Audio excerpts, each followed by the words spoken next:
Okay, well, hello everyone. Thank you so much for joining us online tonight. My name is Sarah May. I use she, her pronouns. And we also have Chelsea. Do you want to introduce yourself? Hi, everyone. My name is Chelsea Guevara. I am a U.S. Salvi poet from Utah and Plumas Colectiva, which we have some members here. And yeah, just really excited to be here sharing poetry with Sarah. We've known each other for a long time and have grown through a lot of things. So it's really exciting to be here and, sharing our books. So Yes, thank you. Looks like we got who's joining us. So yeah, welcome. Welcome, Nikita. It's good to see you. Yeah, so and also we are recording this call. This virtual reading will be posted on Utah Humanities YouTube channel, which is really exciting. So others who aren't able to be here tonight can watch and listen to the poetry. Yeah. And so I guess I'll just say a little bit about myself. And so how tonight's gonna go. I'll introduce myself, read some poems from my new book, Our Stories Are Our Bodies. Then we'll turn the time over to Chelsea to read some poems, and then we'll just have time for like questions or if there's like any requests for maybe like a lightning round poem, we can figure out that. And so I'm Sarah May. I use she, her pronouns. I am one of the founding members of Plumas Colectiva with Chelsea. Um, and that's how we know each other. And we've had a really beautiful friendship and collaboration develop over the years. It's been really wonderful. Also, wonderful to have met another Salvi poet. Before Plumas, didn't really have friendships and connections with other Salvi artists and writers. So that this has been really special to, just become friends and grow connected with Chelsea and other Salvi artists in Plumas. Yeah. I'm an artist. I'm a visual artist. I do a type of artwork called cyanotype. Um, Alternative photography, which you can see the cover of my book is. And if you go throughout my book, there's images, cyanotypes, uh, pieces that accompany each of the poems. And this is a book of poetry in conversation with Pia Appa, Great Salt Lake. Pia Appa is the Shoshone Goshute name, uh, the original stewards of this land of Salt Lake Valley. Um, so that is the original name for the lake, but Great Salt Lake. So that it's a collection of poetry, all about reclaiming the divine self, awakening the feminine, and embracing the knowledge of the body as a transformational entity in ceremony with the natural world. So yeah, this is my first published book and published by Glass Spider uh, Publishing. And yeah, so I'm excited to share some poems with you all tonight. I have a selection, so let me see. So, also a fun fact about my book. So, it's a book in conversation with Great Salt Lake. It's a book that really explores my relation. Like, it's a book in conversation of Great Salt Lake, and with that, it's also like um, just like it's in conversation with my body, with embracing my queerness, and really like sitting with these generational wounds and cycles. And so that's what there's a lot of themes of that throughout the poems. And then each poem, instead of having like a title, it's numbered and has um like a stage of the cycle of the stages of like a bird developing inside an egg. Um, so like the poems are called, so they're numbered and they're a stage in the egg development cycle. So like blood vessels, um, egg tooth, appearance of beak, uh, elbows and knees. So it's kind of like as you're reading the poems, you'll see like it's like this little this embryo, this egg is developing throughout the poems. So yeah, that's a little fun fact. So what I'll do as I'm reading, I'll just read the number and um, what stage of the cycle is connected with that poem.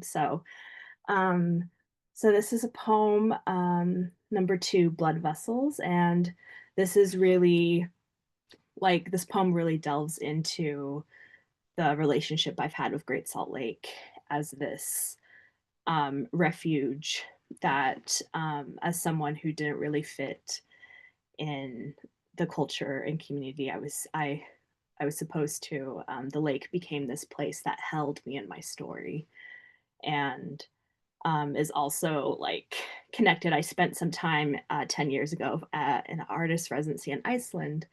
So, and these two places are very sacred places and entities for me that feel very intertwined. So that's what this poem is about. 2, Blood Vessels. You held me in my story since I was a young girl, wishing for someone, anyone, to see me, a girl who did not see herself or her story in her community. I come to your shores, and I see an entity, forgotten, neglected, cast aside to the west, whose name is spoken of disdain and revolt, an outcast, a wasteland. I run to your shores, and I see myself, echoed in your landscape, salt encrusted sands preserving feathers, wood, and bone, a stillness so loud I can hear the heartbeat of the earth for the first time, moving her blood and water through my veins, etching your voice on the inside of my heart. You are my kindred spirit, a mirror of my story, an echo of my soul. I tell you secrets as I sit by your shores, breathing in your horizons and rocky points, wading into your waves, lying on your soft grass beds, pouring my heart into you, crying to you, sharing my dreams with you, performing ritual and ceremony with you, leaving my bones as offerings, whispering conjurings into your hair. You are always here, your presence constant, full of the purest love that asks nothing of me. You are the mother, the refuge, the catalyst of all the parts of me I don't know how to let the rest of the world see. I stand now at your receding curves where your full hips once held me, your skin exposed and cracked by the wind and sun. I cry with you, mourning how your body has changed. I celebrate and rejoice your many deaths as you rebirth yourself, an entity of love, healing, and presence. You are the mirror image of an island on top of the world, black sands and greens compared to your auburns and yarrows, where I found myself and hundreds of swans, ivory dancers scattered across green and black lava fields, beaks nibbling soft moss under a drizzling mist, necks stretched out, singing up to the swirling lights in a night sky at the edge of a lake, flying across glaciers and sleeping mountains, leaving white feathers as offerings to remember them by. A rain of time connecting my past life to this present moment. I spent years looking for swans on your shores, and I finally found them on the causeway, waiting for me. They stood calling in your shallow waters, stretched their curved necks, looking back with their ebony eyes, waiting for me to join them before spreading their wings and taking flight. Their webbed feet curled tightly against their chests as they fly into the northwest, flying between cloud and ice, flying back in time to where I stood years ago on top of a mountain, wishing I could scream. I stand at your shores now, taking a breath and scream for the first time, releasing memory, calling myself home to the sacred place between earth and sky, light and shadow, bone and flesh, feather and down, ash and flame, in between memory and dreams, outside of time. You are the home I always wanted, the container of my power. I am home in your arms. Your story and mine are one as we sing into the rising sun together. Yes. Thank you, everyone. Thank you.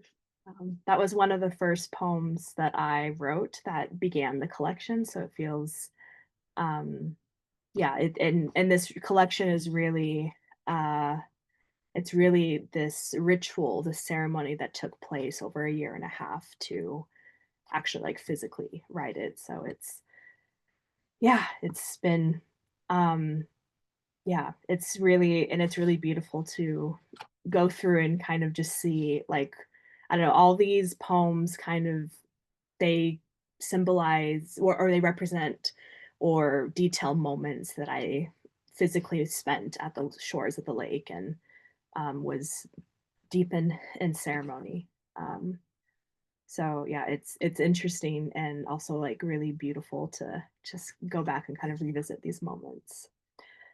Um, this next poem, um, I feel like the past few years in particular, just my relationship with my body, um, being in this being in a body that I have grown to love and adore. And but when I was growing up, it was a really challenging, difficult relationship because I, just being a brown a brown girl living in a white patriarchal misogynist culture and society, it really took a toll on me, and I feel like the lake has really, um, I don't know, really held me with my relationship with my bodies. That's what this next poem was about. Number 4, elbows and knees. You ask me to dive deeper into myself, to be bold, broken, whole, and how terrifying it is seeing myself with new eyes, learning to walk, taking my first steps, my feet sinking into your sand, watching my feathers swirl in salt and brine, rising to the surface, our bodies wake as the rushing mind falls asleep. Bubbles foam and twist around your stretched palms and pointed breasts. You guide me into the shadows of myself, dwelling boldly in the radiance of the rising sun. As I become what I most feared, I am more myself than I ever was before. Walking through your desert, I face the part of you living within me. Vast and unknown, memories collapsing, time running out before the destination is revealed. Afraid of time passing, my body will wither and decay, cast aside with all my salt drained out, packaged for dinner tables, tourist traps, motel diners. Afraid to face the little girl who looked at her body and saw only what she was told she lacked, who cut herself out of pictures because she was too big, too tall, too much, never enough. Afraid to see the graceful pirouettes of the ballerina she never was, looking beyond her reflection into the eyes that were never meant to see her. You hold these tears, you ask me to embrace them, to caress the memories one last time. They don't belong to just me anymore. They curl at the edges and burn holes through me. Ashes blow away in the wind, revealing charred wood preserved on your salt bed. The setting sun reaching her hands to me, passing her light to the stars, lying underneath a raven sky. I rise into the full moon and exhale the last edge of memory, the curves of my body sliding in between galaxies and nebulas, hands of those who came before guiding me, releasing me into the soaring light. A flock of sandhill cranes gather on the horizon as rain lightly falls, watching me as I begin to walk home.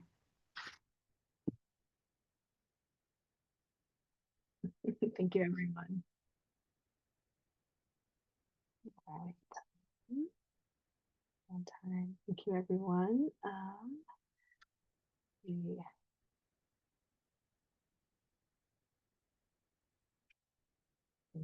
This one, some other people joining. Okay. A lot of what is present in my poetry as well is so while I was writing this poetry book and going through writing these poems and going through this ceremony with the lake, I was really coming to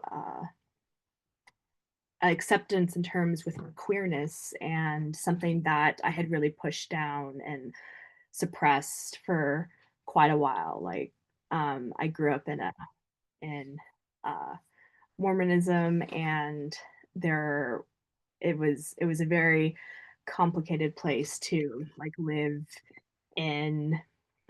I don't know, feeling like I had to be the certain way for my family, for my parents, and but trying to align myself with something that was never like really meant for me. Um, so these poems also like really hold all of that that I've been like exploring and holding, and the release of like finally letting myself be who I am in the lake, like holding all of that. So number 7, feather track scene. Your naked bed turn towards the sun. Cracks form on the surface and run deep, our exposed bellies tied together, fractured webs etching maps on our skin, praying for water, for shelter amongst the sagebrush and dry grass, praying for rest. Your desert is a forgotten place where we come together to remember, praying for the sacred. Facing the west as the sun disappears, our cracks all we are left with. You have been deemed unlovable by many, but your beauty and holiness never diminish. You continue to shapeshift death as transformation, the greatest gift you have given to me. We exist in the same world on parallel paths, our softness oppressed by doctrines of patriarchy, of those who fear our power, who exploit out of fear, born of a desire to thwart mortality. They fear dying. We understand death is pain, alchemized into power. My body has experienced many deaths, perpetually changing and mutating. My feminine form, the ultimate embodiment of love. Even when I reject her, she protects me and forgives me. My arcs and bends, the ultimate vessel for forgiveness, a promise of a new of a new life, a new world. Your body and mine are one, intertwined with love and courage to let the darkest parts of ourselves be held and seen, adored for the very things we thought made us unlovable. Thank you, everyone. Looks like we're doing pretty good on time. Um, just I had picked a selection. I just want to make sure that those are the ones that want to come forward. I feel like I don't know if it's like this with you, Chelsea, that sometimes it's like certain poems want to come forward and some are good just to just chill in the background. So I'm trying to see if I think, yeah, I think everything yeah, okay. So this next one, um, this is, yeah, I think I'm just gonna jump into it. I don't think, yeah, don't really feel like I need to give any context. 9, claws. I travel back in time and see my younger self that day in that house, wishing she could run away, making herself stay. They told her she should want this, the greatest honor to be desired by men, her body frozen, a prayer wishing it could escape her lips. I go to her, cradle her in my arms, and take her away. We run to your shore.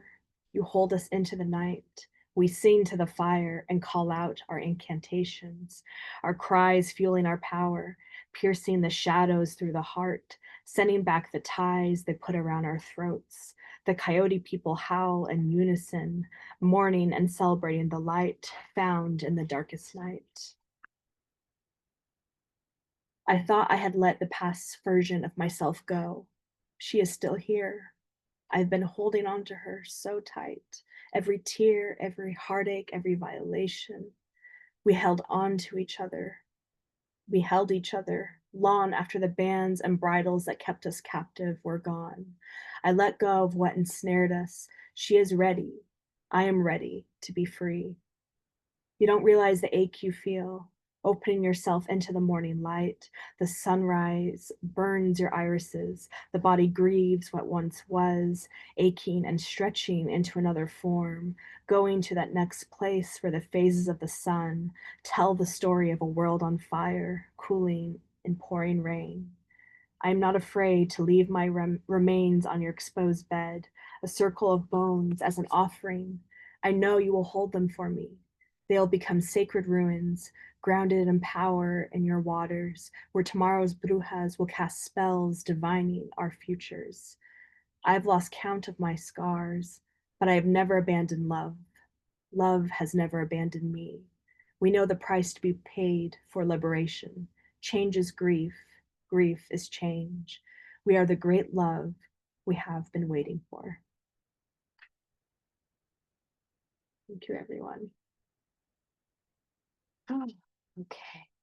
I think uh, two poems for you all. I think two more poems. I think that seems like a good, yeah. So now we got started a little bit late, and then so I'll just read my two poems, and then we'll turn the time over to Chelsea. So this is 11. Tail feathers apparent. I walk along your descending shoreline, see my body echoed in yours. I fold myself into your curves and whisper into your hair, the words written on the interior of my heart. I reach back through time to all the women who came to this world, floating in dark blue water, not knowing they could love themselves, worship their mortal forms, give into the motion of bodies entangled, feel desire without losing who they are, feel loved without being kept in chains, standing in power and sovereignty. Our ribs and bones stick out of tar and rock at the north end of your shore, encased in the sinking earth along others like us. They tell me they want to stay behind for those who are trapped like them, comforting and loving past death. I greet the end of this cycle, see the old wounds decaying flesh, and choose not to look away, breathing in the spirit of all that was meant to move through us, thunder echoing above quiet snowfall. Grief gathers into great black matter, stuck in my throat. Your waters smooth it into river stones, points on a map showing a new way of being, a pathway for the women who came before me to grieve and see all that they are. Bodies shaped by water into mountains and deserts to be seen and held. I walk your land, and my words become songs of red-winged blackbirds, western tanagers, and lark sparrows. Tears feed into your rivers. My origin is exposed as salt and fresh water mix at your source. You and I are inseparable from the river to the sea. We are kinfolk, leaving behind slivers of our souls for those who follow. The sun is birthed at our centers, our presence a gift, scorching those who forget who we are, our awakening, our most sacred purpose.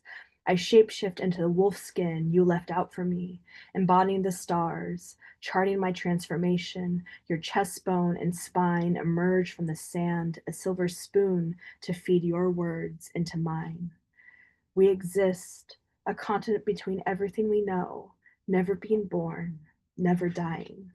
Outside the passing of time, we are a bridge between the worlds, a cavern into the depths of knowing.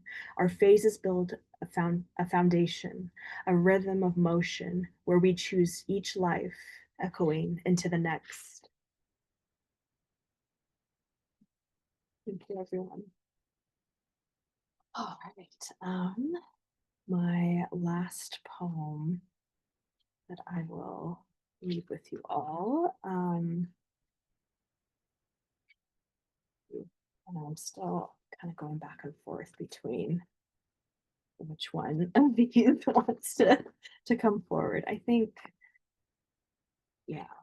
Um, this is the last poem in the book, so I guess spoiler alert, but um it's just, yeah, I feel this, I don't know. This book also, like, not only is it a conversation of Great Salt Lake, but it's also like it's this love affair. It's this, like, as I embraced my queerness and loved all of my like wrinkles and curves and soft and rough edges, it's like as I was falling more in love with the lake, I was falling in love with myself. And yeah, so I don't know. So it just feels like this is the poem that wants to end this reading tonight. And for anyone who is interested in purchasing my book, I'll put a link after I'm done reading in the chat that will link to my website. Autograph copies are $20 and shipping, and then there's shipping and handling. But yeah, I'll put that in the chat after I'm done reading, and then we'll turn the time over to Chelsea. 15. Breathing air, lungs, voice. A prayer is imperfect. You whisper to me when I recall all the ways I have failed, when I wish my voice could have been louder, my stance more firm, when I stood against the raging wind and rain. You sent ravens and pelicans circling overhead, ladybugs kissing my bandaged fingers when I came home to you. Meadowlarks gifting songs, resolute and clear. Now I have learned how to listen.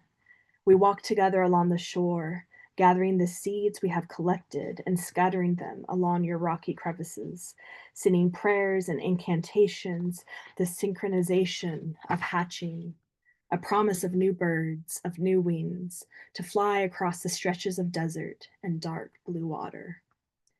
We eat the fruit you bear, sticky and ripe juice, dripping down our faces, filling in the cracks of your bed, rivers flowing and waves full where they were not too long ago.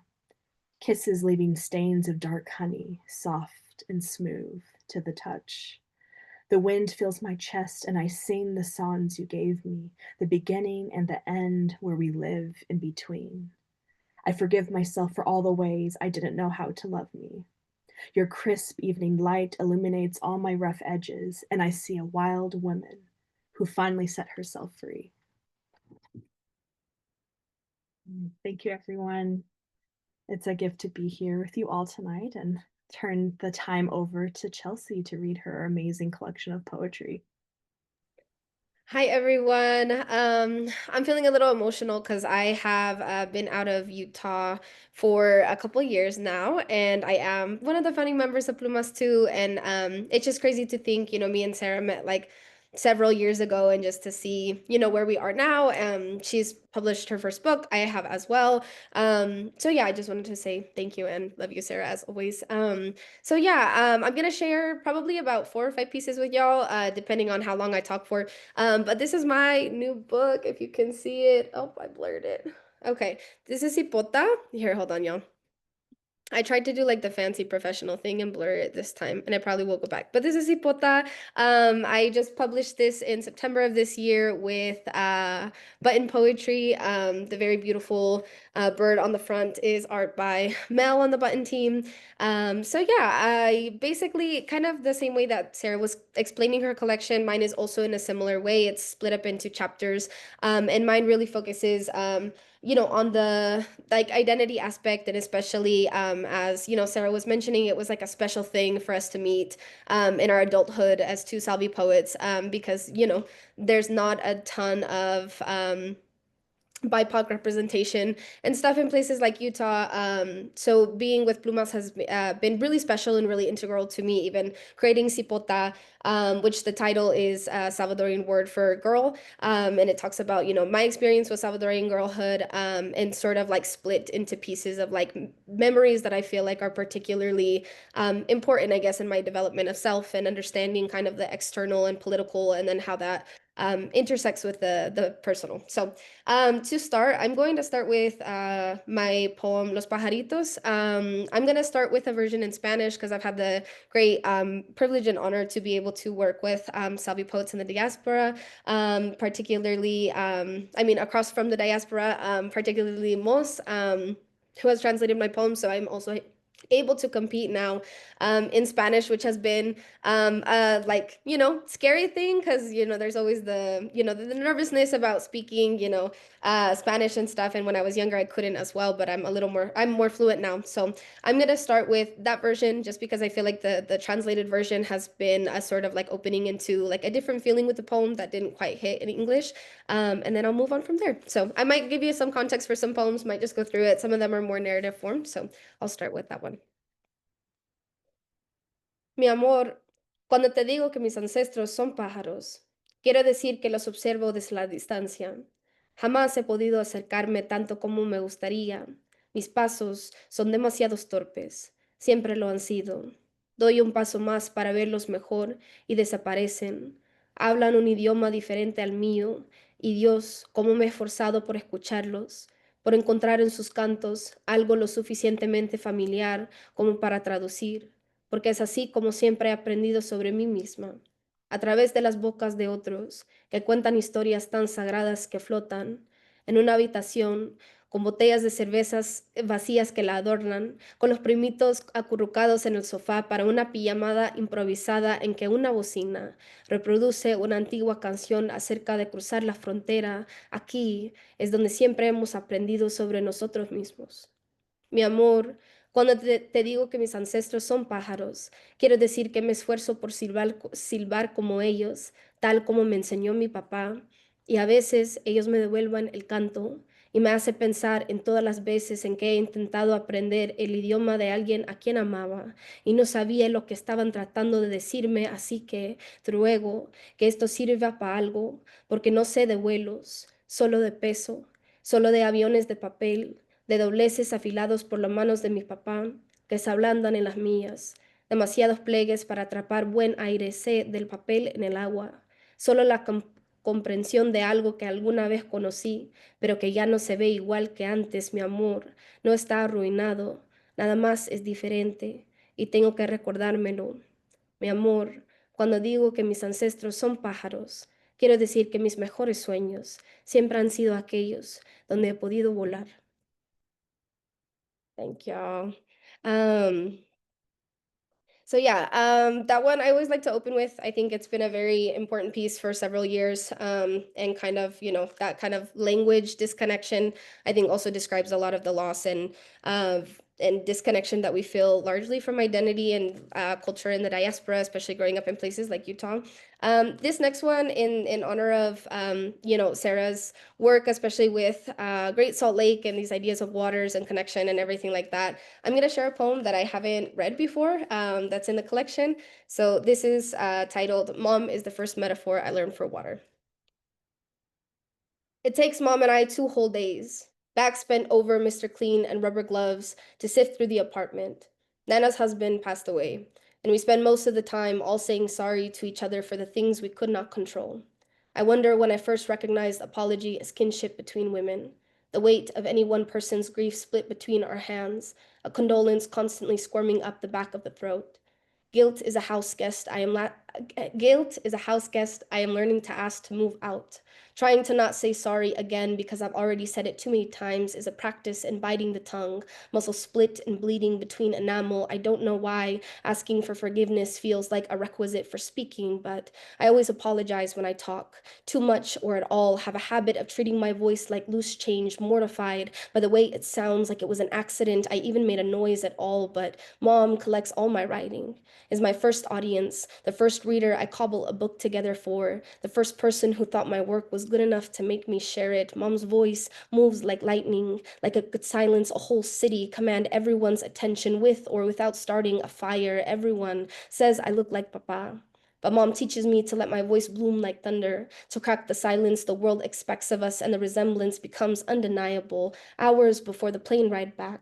Mom and I stare at the water seeping through cuff pant legs, salt stinging shaved legs, sand consuming our feet like like an offering at an altar. She tells me she wasn't convinced about Papa's choice for my name until she realized it would hold the sea, a cleanse of salt. Mom is the first metaphor I learned for water. Thank you.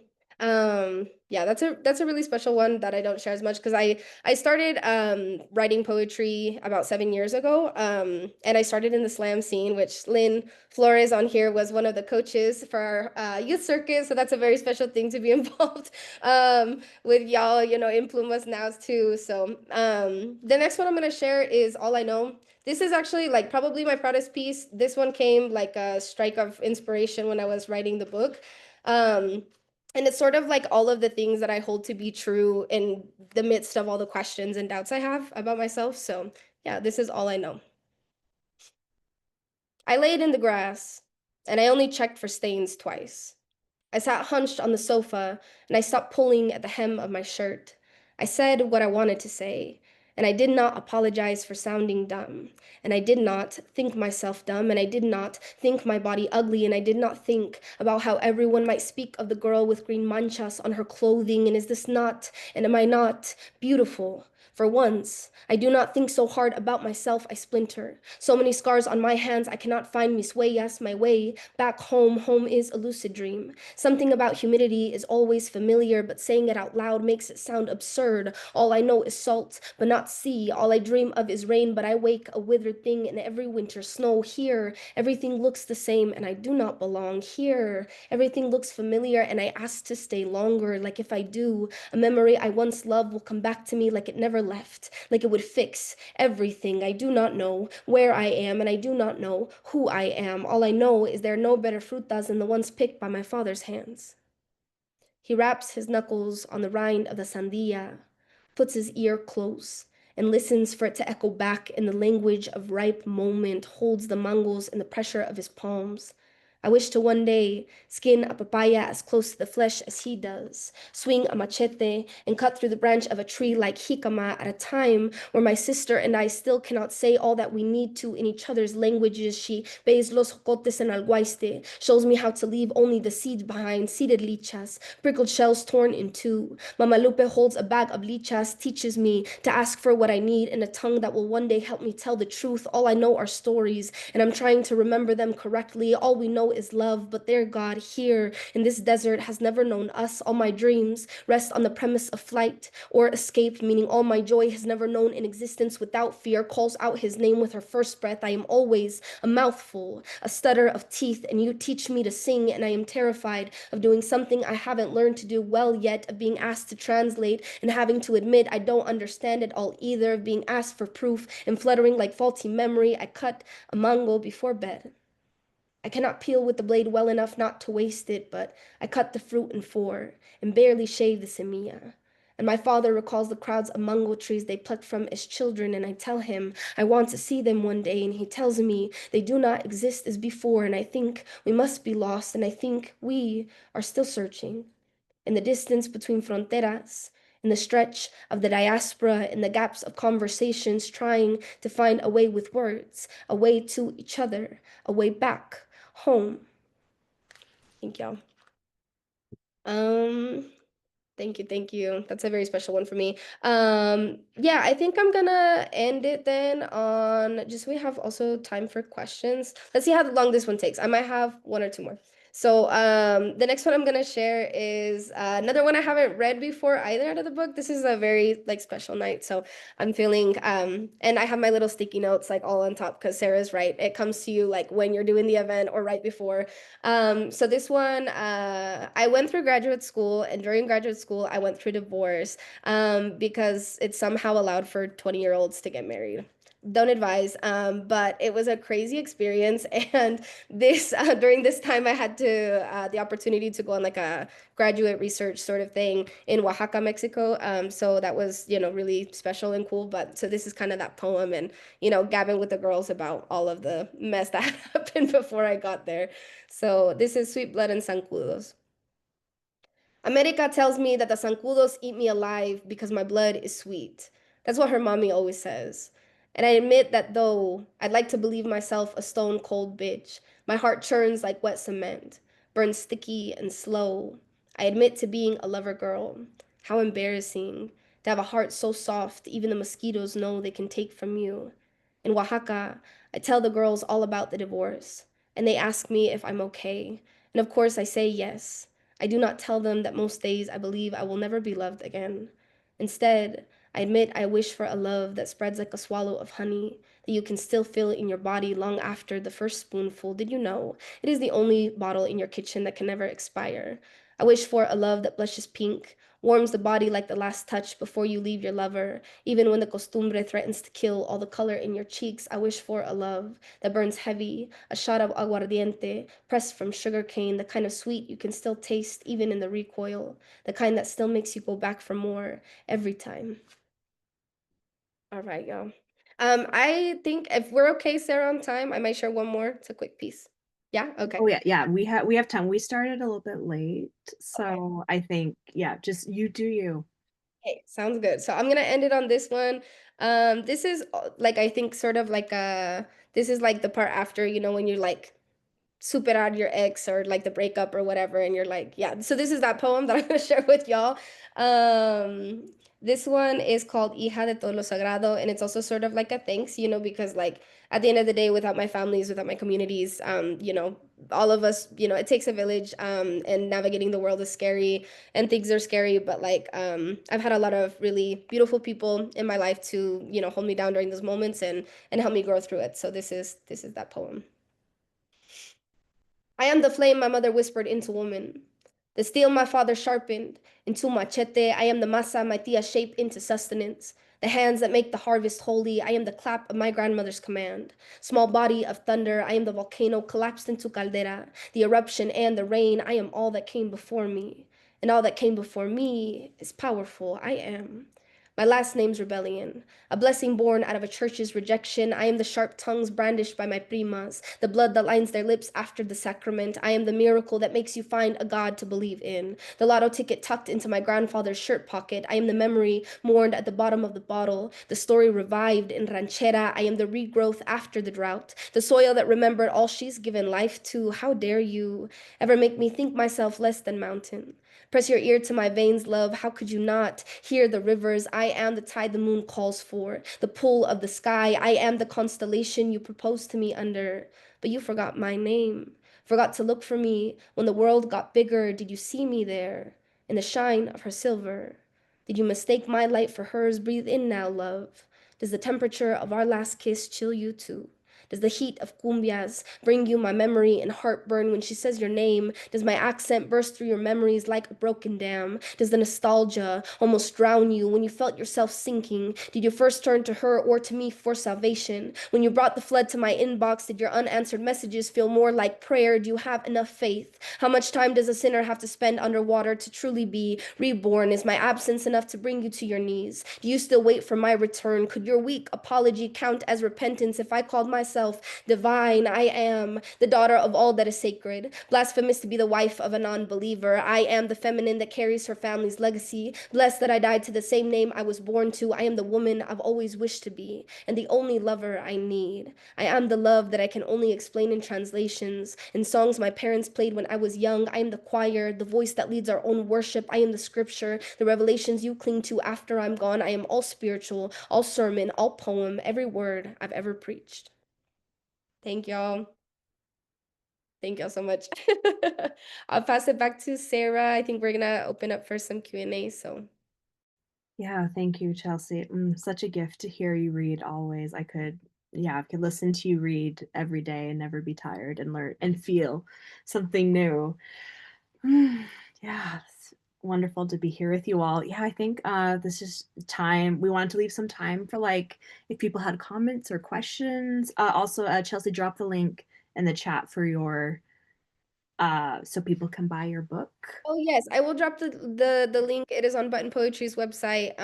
Yeah, I'll drop it right now. Yeah. So yeah, if just a plug for holidays, if anyone wants to maybe gift one of our poetry books to your familia this year, these are great gifts. They are autographed copies, so you are getting something extra special. Um, yeah, signed by both of us. So yeah, does anyone have any questions or comments or? Yeah, the floor is open. Yes, Lynn. Hello, congratulations to both of you and all the awesome work you're doing. I had a question about both of your like practices in regards to when you're reading. It sounds like very spiritual, um, especially Sarah. Like when you're speaking, it's almost mystic. It's enchanting. It's bewildering. It's just wonderful, and there's so many powerful images. The way you really sound like you're like making love to the lake. It's just so passionate. And like to hear how that's embodied as self-love is really powerful. I guess, and then Chelsea, that last poem you just read too is like so using so much iconography and also like borrowing so much allusion from Christianity or Catholicism or what have you. But I'm just wondering, like, is there a spiritual practice that either of you or both of you are thinking about or working through when you're writing, or is the writing the spiritual practice? I don't know. Either one can start. Yeah, no, that's a great question. I think for me, it definitely feels like a ritual to read these poems. Mm, Um, yeah. it's like revisiting those moments I've spent along the shores of the lake. And it is like there is like some eroticism in there for me at least. Like and and something like there's an essay by Audre Lorde that's like the power of the eroticism. And Lynn, I actually when I think of that essay, I think about you when you're writing because it's like when you listen to Lynn, you're going to church. Like That's a huge compliment coming from so, you. So, so but yeah, it's definitely like also like nature is erotic and Mm, there's so much like sensual like passion and feeling and movement that's there. And I think like definitely in our culture and society, like the pornographic is construed as like or the erotic is construed as pornographic. And also like the erotic is like the power of the feminine, like that like rawness and creation and sensuality. So I feel like my when I read and the poems, like it is definitely like touching on that and kind of like letting myself revel in that power. I mean, I can sense it for sure. It's very powerful. I mean, there's also this like respect for Yeah. the body of water and then your body. It's really interesting. I've been thinking a lot about like how Um, anyway, I'll keep it focused, but the idea of our connection to water is so removed, right? We don't go get our water. Like we don't clear our water. There's just like, but we're made of water. We come from watersheds. And so it's so interesting. Anyway, it's very interesting to think of creation, passion, lovemaking, self-love all in your art. Like it's really incredible. So it's Yeah. amazing. Thank you for sharing. And then Chelsea, I'm curious if you have any practices, how spirituality connects to your work. Yeah, I always joke that like I'm socially Catholic because I was never baptized. But kind of like the faith, like if we went to church, we went to a Catholic church. But obviously, like with what I study, like Latin American studies and stuff, and like just past that, like just general knowledge of the way that these systems all like intertwine to do terrible things to people. My relationship is complicated with the spiritual, I guess, or not complicated, but I think much more open. And I think that writing is the spiritual practice for me. I think it's sort of like I'm very much like I'm not. I know, it's a very technical thing when you're writing and editing and performing and all that kind of stuff. But I know that some people can just write to a prompt or have an idea and just write it. And kind of the way that Sarah explained, it's like the poem kind of calls out to you. Like sometimes I have things sitting in my draft for a long time. And then, you know, that is the spiritual practice. Sometimes it's sort of like these blockages. And I think that the writing sort of helps me in a way that makes me feel at peace in the way that like spirituality does, like in the way that it just makes more Mm, sense to me or a way for me to conceptualize it better. And I think the kind of mention of like the environment and nature, like a lot of that poem is like definitely thinking about El Salvador and, like some of the, landscape there and stuff. And I think that like as I've, grown through my education and then also like my own connection and understanding, I guess like more complicated, like these poems existed when I was younger, but they were more attached to like ideas of like nationalism or, what is the Salvadorian, mm, or to the state and stuff like that. And so I think in these ones, it's kind of like these particular moments. And like, obviously, the environment's such a big deal whenever talking about Salvadorian families and, their location and, particular like social life now and before, during the war and stuff like that. So yeah, I think it's definitely spiritual and it kind of brings that close connection. Like these things, like water is always something that I think about with El Salvador too, because of the rain and everything like that. So yeah, I would say writing is the spiritual practice. Yeah. Okay, awesome. Thanks, y'all. Can I hop in with a question now? Oh, yes, please. So you guys might have touched on this a little bit, depending on how y'all answer the question.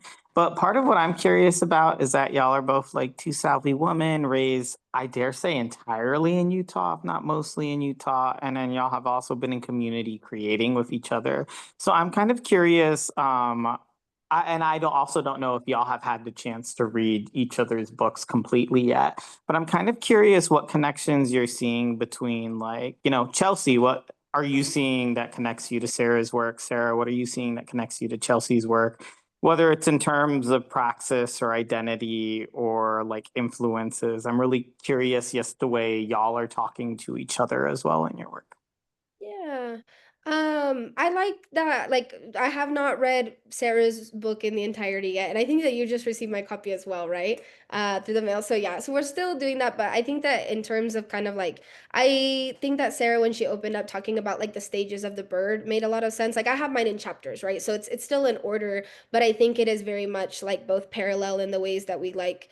Then obviously, Sarah, I want you to, disagree or agree, but kind of parallel in the ways that like the things that we understood about ourselves came from like a very negative view, and I think that's like kind of like the growth through that, and understanding why we're made to feel that way, and then also how, like, why that's not, not the case, or not the way we make ourselves through the world.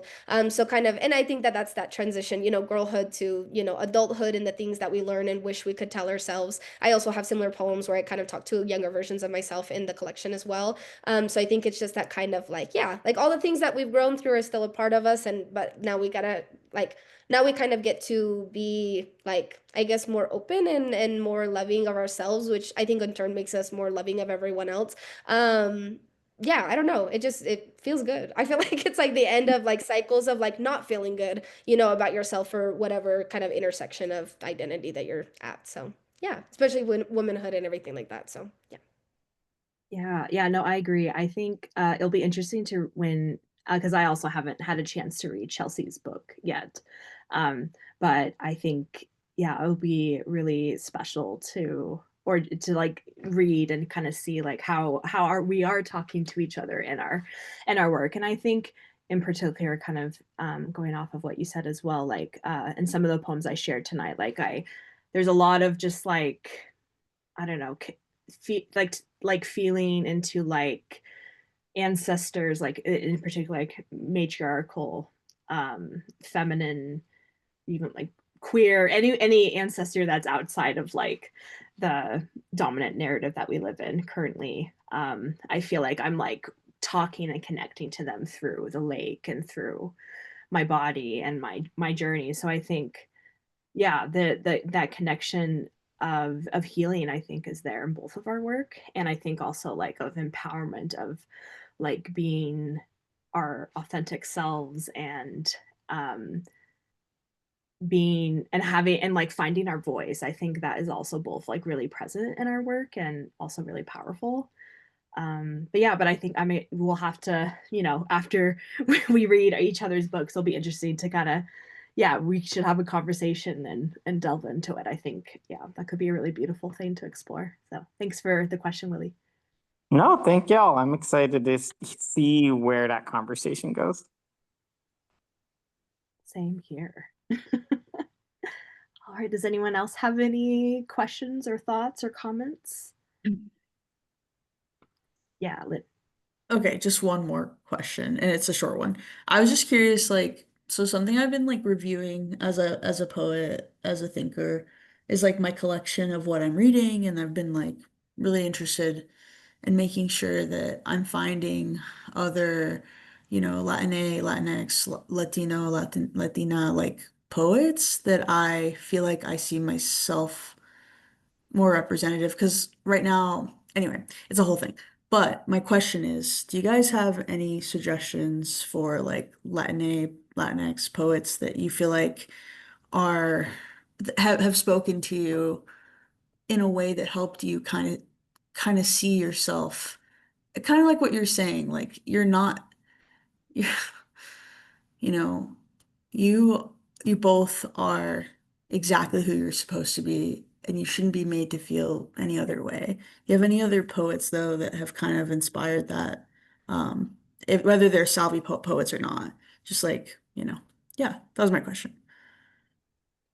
Yeah, a poet that I really love is here if I can Ada Limon. Mm. I really, yeah, just adore. And there's actually, Lynn, there's this one poem that she wrote that is very hot. And I wonder if I can find it.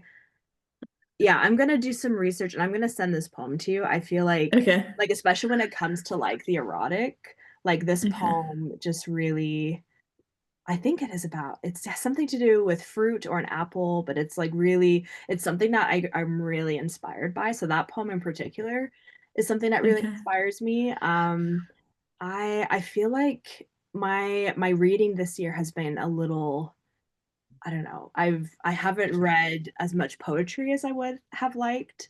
Um, Mm. but That's one okay. yeah, but one thing I actually did read recently that is so she's a BIPOC, she's a Chinese um uh writer. So I don't know if you've heard of this. It's called Dyke Geology. I don't know if you can. No, never. It looks Yeah. great. Yeah, it is. So I actually read this. It's very short, as you can see. It's a little chapbook that was published during the pandemic. I was recommended to read this in preparation for my artist talk that I'm doing for my residency next Mm. week. And Hmm. she writes about this volcano being queer and like relating her own like queer journey with that. Because Mm. because obviously we know what a dike is, but but a dike in geology means a fracture in magma. Oh And God, I didn't even get that. Oh my God, I'm yeah, learning yeah, so much. see, Okay. yeah, I didn't either. That's why it's also like oh, look, we got someone coming in. That's why it's called dike uh That's hilarious. geology. So yeah, but it's really, so she goes back and forth kind of this like writing about this like volcano being queer and with her own like journey and kind of going back and like there's some education like geology terms. So it's the way that she like weaves back and forth between all of it because it really is all one story, but it's like Mm. it's not really separate. So the way that she does this in this book, like I feel like you would really enjoy it, Lynn. So I'm I excited. yeah, so Yay. yeah, I'll put that in the chat so you can find it. It's yeah, it's a great read. I recommend it to anyone in this group too. It's a great read. For me, I would say, I mean, in terms of obviously, I started, Lynn, I started in slam poetry, so like a lot of the things that kind of made me feel seen in the beginning was like, examples of slam poets. So particularly for me, Denise Froman was a huge one when I started. Mm. Yeah, also from Button or other kind of slam platforms is like Noel Quiñones, Mm. who's Puerto Rican, and then Melissa Lazada Oliva, who has a lot of kind of stories about like, yeah, like growing up without access maybe to like language and things like that, and just other stories about like existing. I would say, Melissa wrote like 4 books, right? yeah, she has a, Yeah. I think like Peluda is like an award-winning something. Yeah. She came to my store, to my bookstore, not my bookstore, the bookstore that I work at. So that's crazy. I had no idea that she inspired you. That's so cool. She's a sweetheart.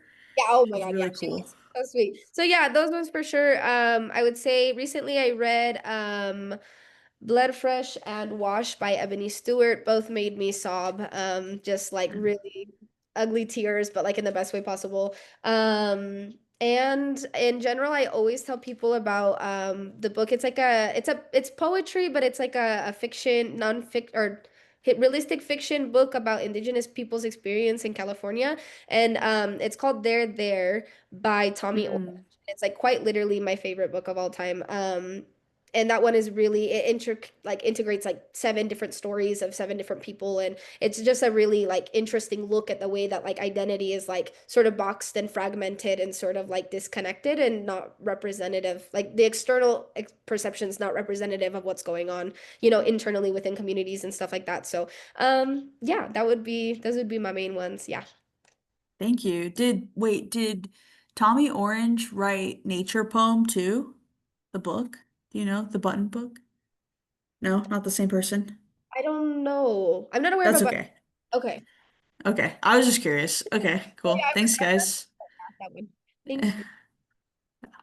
Yeah, I know we're getting close to our hour. Does anyone have any other comments or questions before we wrap? Also, if you uh, have a question and want to put it in a chat, that also works. No pressure, but yeah, the time is here for a few minutes if you'd like. We have Tommy Orange will be at Weber State in February. Cool. Dang. Nice. Thanks, Case. Dang. Well, if that is it, I think that's it. So, yeah, thank you all for being here today. It's been really such a pleasure and a gift to read with you all and to see some faces that we haven't seen. Willie and Lynn in particular, and oh, Chelsea, you're also in that, like the out of state plumas. It's wonderful to have you all on here and see you for a little bit and hear your voices. So, yeah, thank you all. And thank you also to Utah Humanities for Case for hosting this event. We're really grateful to be able to collaborate with you and Plumas Colectiva on this. So, Yeah. Thank y'all so much. Yeah, appreciate it. Thank you, Sarah, for coordinating everything and, getting the guest list and emails and everything like that set up. But yeah, thank you all for your time, and really, I feel really grateful to have spent an hour poeming with all y'all. So, and thanks for asking questions and love you. So, thank you. sounds great. Thank you, everyone. Have a great night.